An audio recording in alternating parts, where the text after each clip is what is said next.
Alih fungsi lahan ruang hijau yang masif di Bali disebut-sebut sebagai salah satu penyebab banjir besar di Bali. Namun Gubernur Bali Wayan Koster menepisnya. Untuk evaluasi banjir ke depan, Koster mengatakan akan menelusuri sungai-sungai besar dari hulu ke hilir untuk memastikan terjadinya kerusakan ekosistem.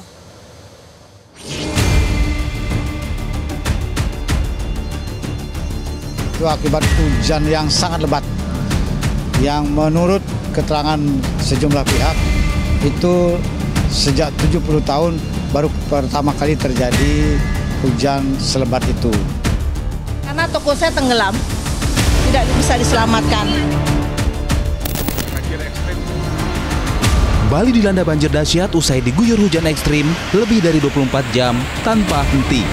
Bencana ini disebut sebagai banjir terparah dalam sejarah di Bali hingga menelan belasan korban jiwa dan memaksa ratusan orang dievakuasi, termasuk wisatawan asing.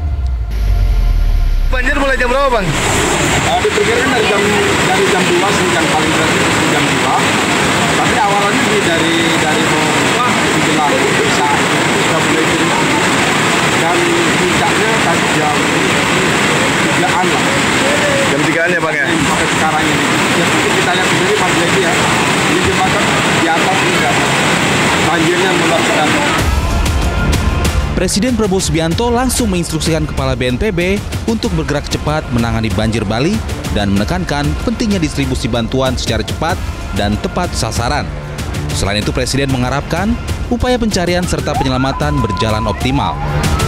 Bagi Bali ini 5-10 tahun baru kali ini terjadi banjir besar.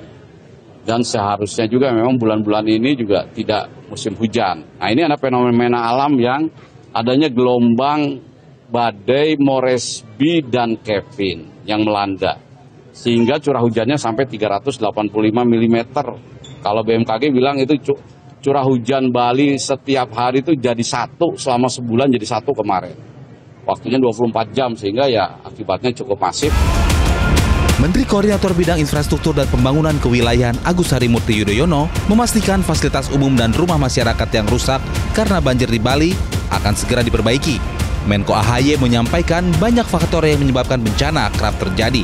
Salah satunya tentang tata ruang sebuah kawasan pariwisata yang rentan dilanda banjir. Kami berharap segera dilakukan langkah-langkah penanganan cepat, tanggap darurat itu penting dan pertama kali harus dilakukan adalah penyelamatan bagi warga dan kemudian dipastikan jika semuanya sudah mendapatkan penanganan medis.